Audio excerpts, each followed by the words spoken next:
So now I will teach you the equation number 3.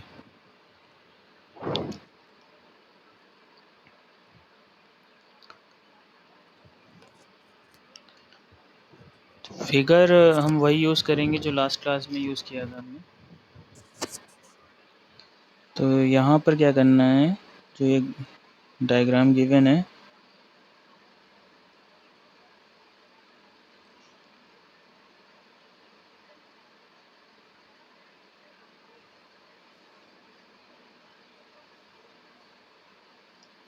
तो इसमें क्या है, पॉइंट ए ले लेना है, ये यहाँ पर था, पॉइंट ओ यहाँ पर है, पॉइंट बी है,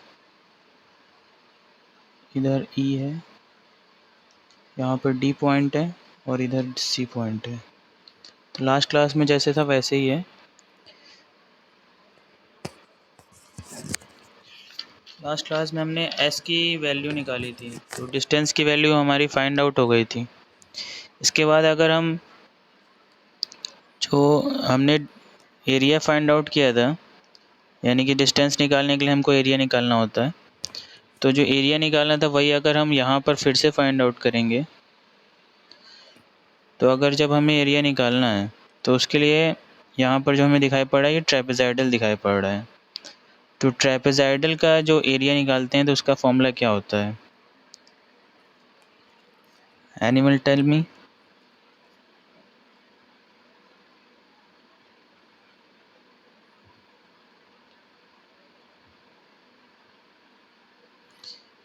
जो ट्रेपेज़ाइडल का एरिया निकालते हैं, सबको आवाज़ आ रही है ना मेरी?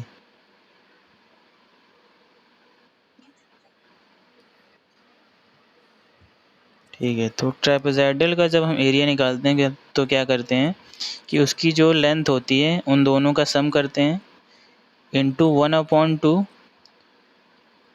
इंटू क्या करते हैं, जो हाइट होती है वो करते हैं। तो यहाँ पर क्या है, ये लेंथ ही दिखाई पड़ रही है, छोटी लेंथ ये है और बड़ी लेंथ ये है। तो क्या करेंगे, ओ ए प्लस बी सी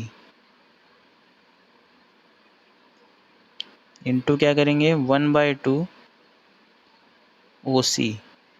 तो ओ सी क्या चीज़ है, ये है, यानी ये हाइट है। ठीक है, तो ये फॉर्मूला होता है ट्रेपेज़ाइडल का एरिया निकालने का, वही फॉर्मूला मैंने यहाँ पर यूज़ किया है। ठीक है,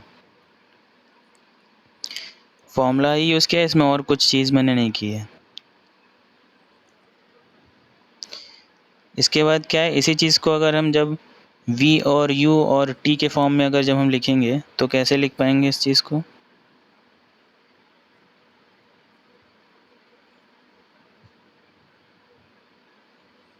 तो हम इसी चीज़ को लिखेंगे s इक्वल टू ओ ए की जो वैल्यू है वो क्या है, ओ ए यहाँ तक की वैल्यू है, इसकी वैल्यू क्या थी, v है, नहीं इसकी वैल्यू u है और यहाँ पर क्या है, ये v है। ठीक है, तो ओ ए की वैल्यू u है और बी सी की वैल्यू कितनी है, v है। तो हम u और v किसी को भी आगे पीछे लिख सकते हैं, u प्लस v, ये ब्रैकेट में हो गया, इंटू 1/2 था तो 1/2 हम ऐसे लिख सकते हैं, इंटू ओ सी था, तो ओ सी की वैल्यू क्या है, ओ सी जो टाइम इंटरवल है टी है वही है। ठीक है, तो हम क्या कर सकते हैं, टी का इसमें मल्टीप्लाई कर देंगे। तो यहाँ से हमको एस की वैल्यू मिल गई जो हमने ट्रेपेज़ाइडल का फॉर्मूला यूज़ करके फाइंड आउट किया है, S equal to V plus U upon 2 into T.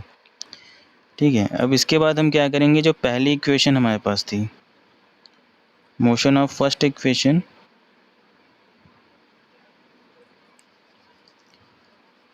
जो हमने सबसे पहले फाइंड आउट की थी वो क्या थी,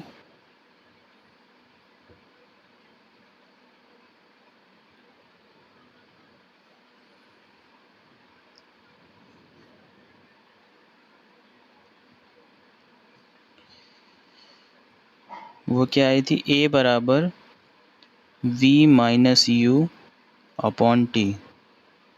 ये हमने इक्वेशन निकाली थी, मोशन की फर्स्ट इक्वेशन थी ये। इसमें अब हम क्या करें, इसी को क्रॉस मल्टीप्लाई अगर इधर कर दें, ए को नीचे ले आएँ और टी को इधर लेके चले जाएं, तो इक्वेशन क्या बन जाएगी, t is equal to we minus you upon a. ठीक है, तो यहाँ से हमको टी की वैल्यू मिल जाएगी। तो हमको जब टी की वैल्यू मिल जाएगी तो यही टी की वैल्यू हम यहाँ पर जो टी गिवन है यहाँ पर पुट कर देंगे। तो जब हम पुट करेंगे तो इक्वेशन क्या बन जाएगी,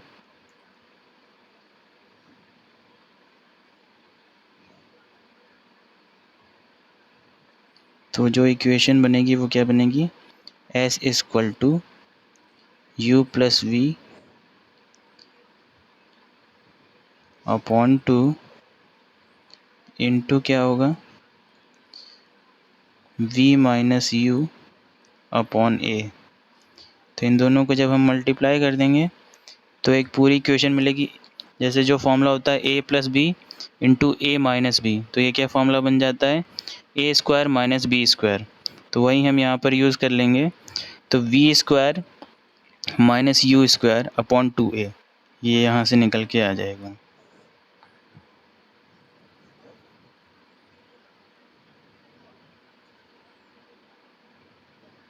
तो एस अब क्या निकल के आ जाएगा, we square minus you square upon two a. अब इसको हम क्या करेंगे, अगर हम फिर से क्रॉस मल्टीप्लाई कर देंगे तो क्या बन जाएगा, two A S equal to V square minus you square. और इसी को अगर हम क्या करें, यू स्क्वायर को फिर इधर लेके चले जाएं तो इक्वेशन हमारी आ जाएगी V square equal to U square plus two A S. तो ये हमारी मोशन की थर्ड इक्वेशन है। ठीक है, तो यहाँ किसी को कुछ डाउट हो तो पूछ सकता है।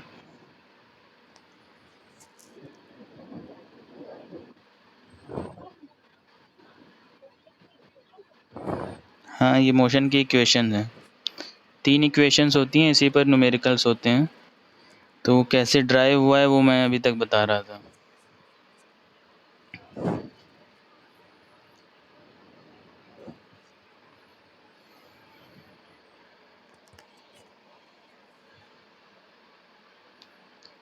ठीक है, तो यहाँ पर ये जो मोशन की इक्वेशन है, ये सारी इक्वेशंस कवर हो गई हैं। 3 इक्वेशंस थी, तीनों इक्वेशंस हो गई हैं।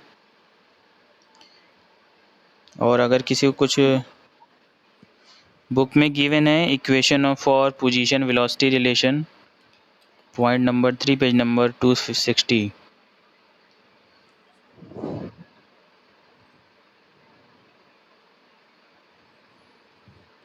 ठीक है, तो तीनों इक्वेशन मैंने बता दी हैं। इसके अलावा इन तीनों इक्वेशंस को आप लोग जो बुक में गिवन है इससे नोट भी कर लेंगे एक बार, और एक बार खुद से समझेंगे। जहाँ नहीं समझ में आएगा तो मुझसे कांटेक्ट कर सकते हैं।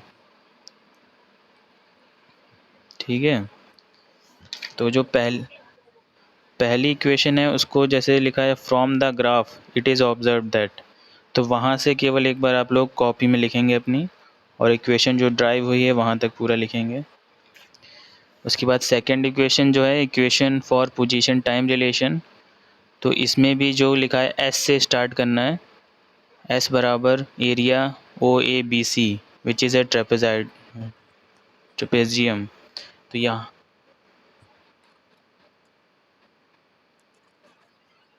हाँ फिगर बनाना है सबको। फिगर 8.11 जो है ये फिगर बनाना है।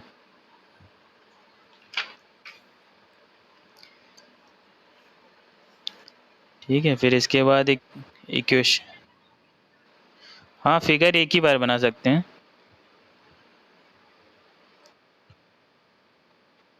हाँ, सब में एक ही फिगर है, उसमें कोई फिगर में चेंज नहीं है।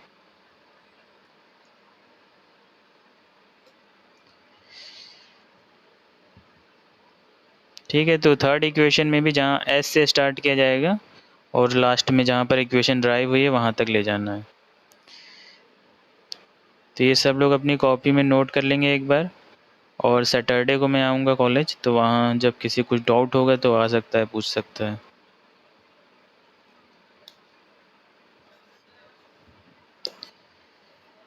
इसके बाद example NCERT numerical examples given है। तो इसमें फर्स्ट एक जो एग्ज़ाम्पल है वो मैं बता दे रहा हूँ। तो इसमें क्या है, अ train starting from rest attends A velocity of 72 kilometre per hour in 5 minute. तो यहाँ पर क्या हो रहा है कि वेलोसिटी गिवन है, यानी ट्रेन चलना स्टार्ट कर रही है, तो इनिशियल वेलोसिटी जो है, यानी जहाँ से स्टार्ट किया है वो रेस्ट है, यानी कि u की वैल्यू क्या हो जाएगी, 0 हो जाएगी। फिर उसके बाद क्या, ट्रेन चलना स्टार्ट की तो उसने स्पीड अपनी गेन की, तो वो हो जाएगी v। ठीक है,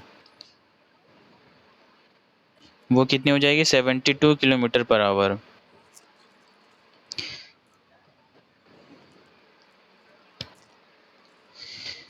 u और v दोनों चीज़ें वेलोसिटी होती हैं। u जो होता है वो इनिशियल वेलोसिटी होती है, यानी कि जहाँ से किसी भी चीज़ की स्टार्टिंग होती है, तो उस वेलोसिटी को हम u से रिप्रेजेंट करते हैं। और जहाँ पर स्पीड गेन हो जाती है और उसकी जो चेंज हो जाती है वेलोसिटी, तो जब फाइनल वेलोसिटी जो होती है उसको हम v से रिप्रेजेंट करते हैं। ठीक है,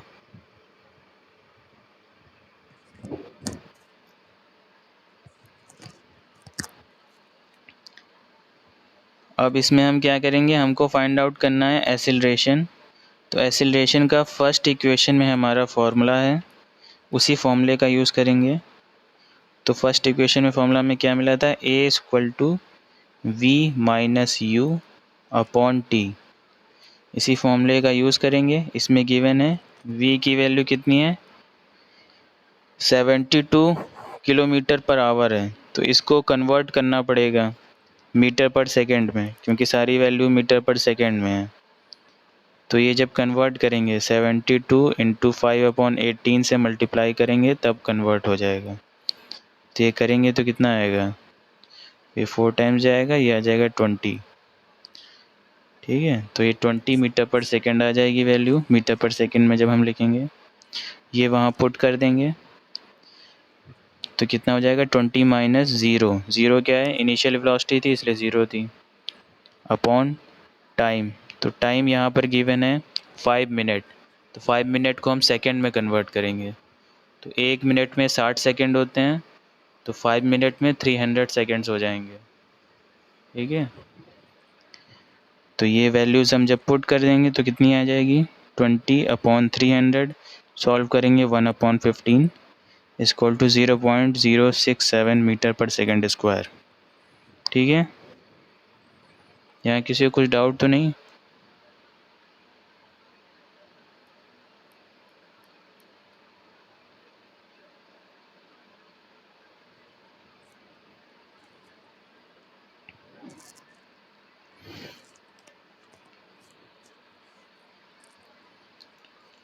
इसके बाद सेकंड चीज़ है,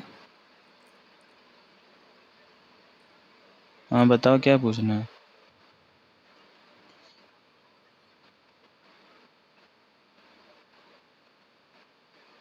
72 गिवन है क्वेश्चन में, वेलोसिटी जो गिवन है क्वेश्चन में वो कितनी है, 72 किलोमीटर पर आवर। हाँ, इसको हमको कन्वर्ट करना पड़ेगा मीटर पर सेकंड में, क्योंकि सारी वैल्यूज़ मीटर पर सेकंड में गिवन है। तो कन्वर्जन के लिए मैंने पहले भी बताया था, वही चीज़ लगानी है हमेशा।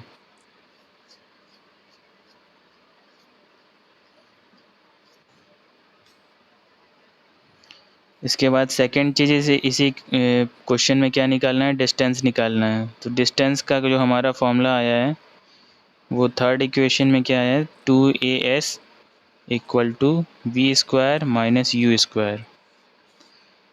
तो इसी फॉर्मूले का हम यूज़ करेंगे।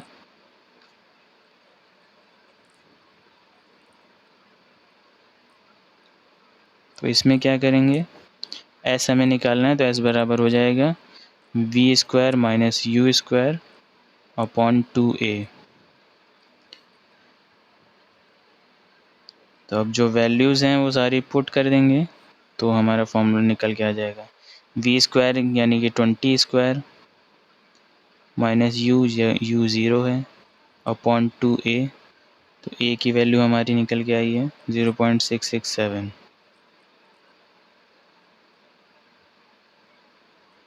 ठीक है, तो यही वैल्यू पुट कर देंगे, सॉल्व करेंगे, आंसर आ जाएगा।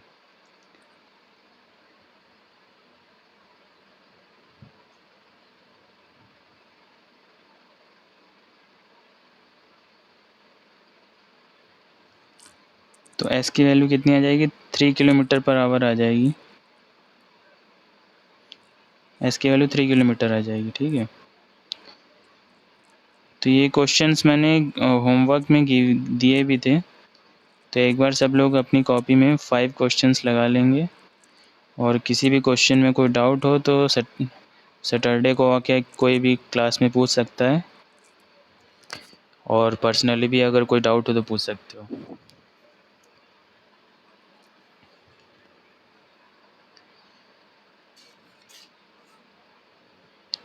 तो इसी चैप्टर में अब लास्ट टॉपिक एक बचा है, तो वो मैं उसको कवर कर रहा हूँ अभी। अब न्यूमेरिकल्स जो होंगे वो आप लोग ट्राई करेंगे, अगर नहीं समझ में आएगा तो पूछ लेंगे। ठीक है,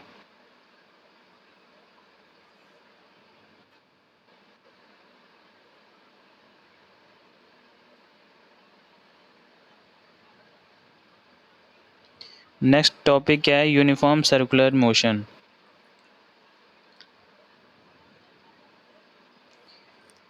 तो यूनिफॉर्म सर्कुलर मोशन क्या होता है कि जब हम क्या करते हैं कि कोई, जैसे हमने रस्सी ली, उसको उसमें क्या किया, एक पत्थर बांध दिया, और उसके बाद क्या किया, हम उसे नचाना स्टार्ट करते हैं सर्कुलर फॉर्म में। तो तेज़ी से जब हम नचाते हैं तो उस टाइप का जो मोशन होता है उसको हम कहते हैं सर्कुलर मोशन। तो उसी के बारे में हम लोग पढ़ेंगे। तो इसमें क्या होता है कि we know that velocity and acceleration both are vector quantities. तो ये क्या होता है, वेलोसिटी एंड एक्सेलरेशन हम जानते हैं कि ये वेक्टर क्वांटिटीज़ हैं। It means direction plays an important role in determining these quantities. तो हमको जब भी फाइंड आउट करना होता है डायरेक्शन, तो उनके लिए हम वेलोसिटी और एक्सेलरेशन ही फाइंड आउट करते हैं।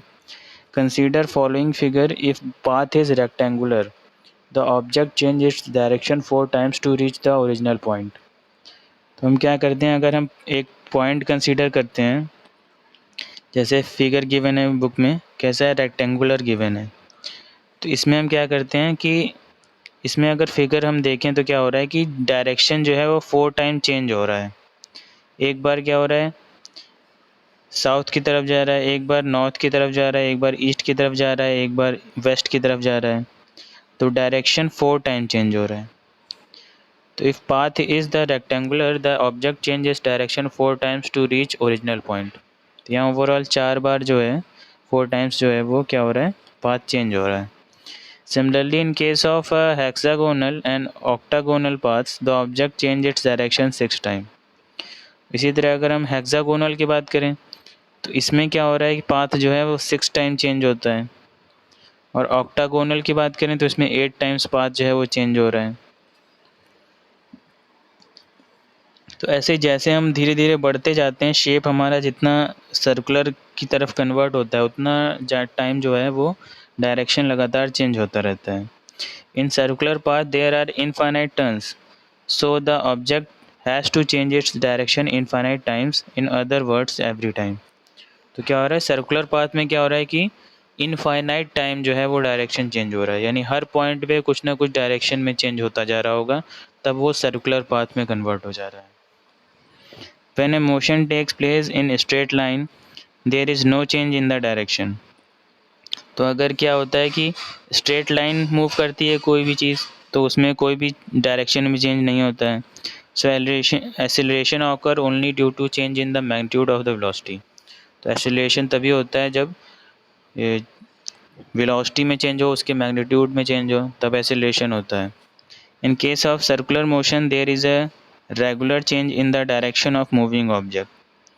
सर्कुलर मोशन में क्या होगा, यहाँ पर लगातार चेंज होता रहता है, continuously regular change in the direction of moving object, even if the magnitude of velocity remains constant, but there is a continuous change in the direction of object। तो यहाँ velocity constant रह सकती है, मगर direction जो है वो लगातार चेंज होता रहता है। As a result, there is a regular change in the velocity of the object. In other words, a body in circular motion always experience an acceleration or its acceleration is never zero. तो यहाँ पर जो भी circular motion में body move कर रही होगी उसका एसेलरेशन जो होगा वो कभी भी ज़ीरो नहीं हो सकता है, यानी कि उसमें लगातार चेंज हो रहा है, यानी एसेलरेशन भी उसका लगातार चेंज होता रहेगा. और we can say that when a body moves in circular path with constant speed the change in the velocity is due to change in the direction of motion. तो हम इस तरह से क्या कह सकते हैं कि जो बॉडी मूव कर रही है सर्कुलर पाथ में तो उसकी एक कांस्टेंट स्पीड तो हो सकती है मगर उसमें वेलोसिटी में चेंज हमेशा होता रहेगा. सो uniform circular motion is an example of accelerated motion.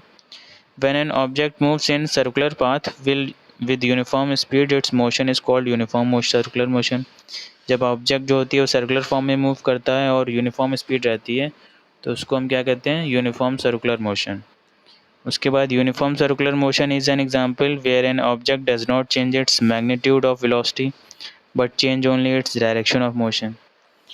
मगर क्या होगा कि अगर हम यूनिफॉर्म सर्कुलर मोशन का दूसरा एग्जांपल लें तो उसमें क्या हो रहा है कि मैग्नीट्यूड ऑफ वेलोसिटी जो है वो चेंज नहीं हो रही है but only changes direction of motion. दूसरे में क्या है, केवल मैग्नेट डायरेक्शन चेंज हो रहा है. तो ओवरऑल हमको यही समझना है यहाँ पर कि सर्कुलर मोशन में जब एक्सेलरेटेड होता है यानी कि जब कॉन्टीन्यूसली मूवमेंट होता रहेगा तो वहाँ पर क्या है कि कोई भी बॉडी मूव करेगी तो उसका डायरेक्शन भी चेंज होता रहेगा, बस इतना ही समझना है. और इसमें क्या है कि when an object moves one turn in circular path the distance covered by it is equal to the circumference of the circular path. तो जब कोई भी बॉडी मूव करेगी पूरा सर्कुलर पाथ तो वो डिस्टेंस जो कवर करती है वो क्या होता है, उसका सर्कमफेरेंस होता है. तो सर्कमफेरेंस जो होता है वो सर्कुलर फॉर्म में 2πr होता है. circumference of circle is 2πr. If the object takes time t second in covering this distance, the velocity v represented as. तो अगर हमने कंसीडर किया कि उसने t टाइम में इतना डिस्टेंस कवर किया है, 2πr जो है वो एक सर्कमफेरेंस जो है उतना डिस्टेंस उसने कवर किया है. जैसे यहाँ पर ये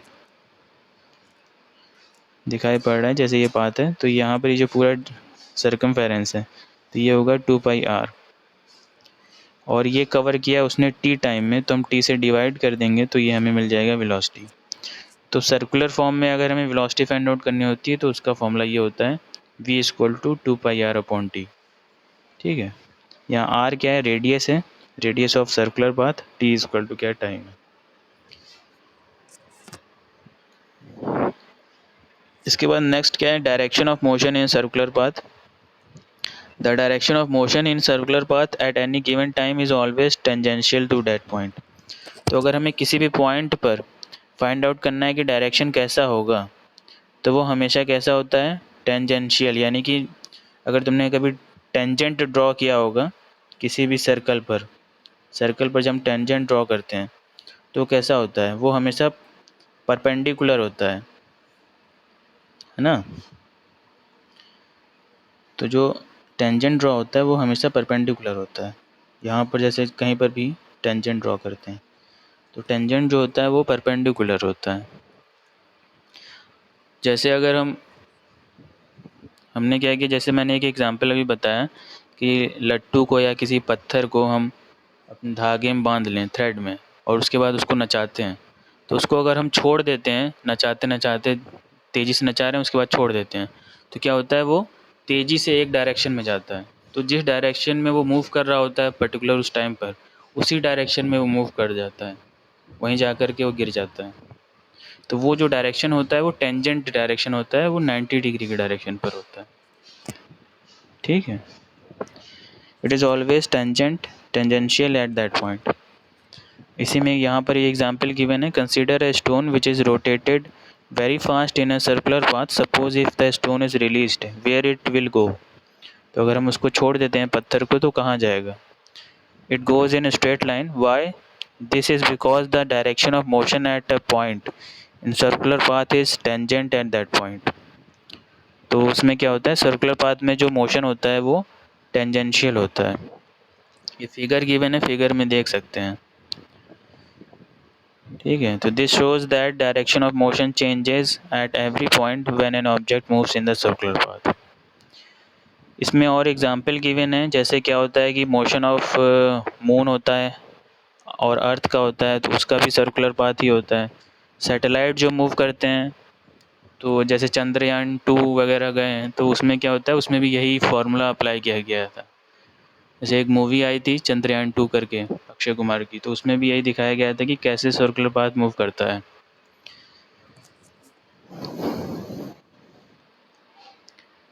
और इसके बाद क्या है, cyclist on the circular track at a constant speed, तो इसमें भी सर्कुलर पाथ होता है। ठीक है, तो यहाँ पर ये चैप्टर फिनिश है। अगर कुछ डाउट होगा तो मैं नेक्स्ट क्लास में कवर कर दूँगा। तो आज की क्लास यहीं तक रहेगी।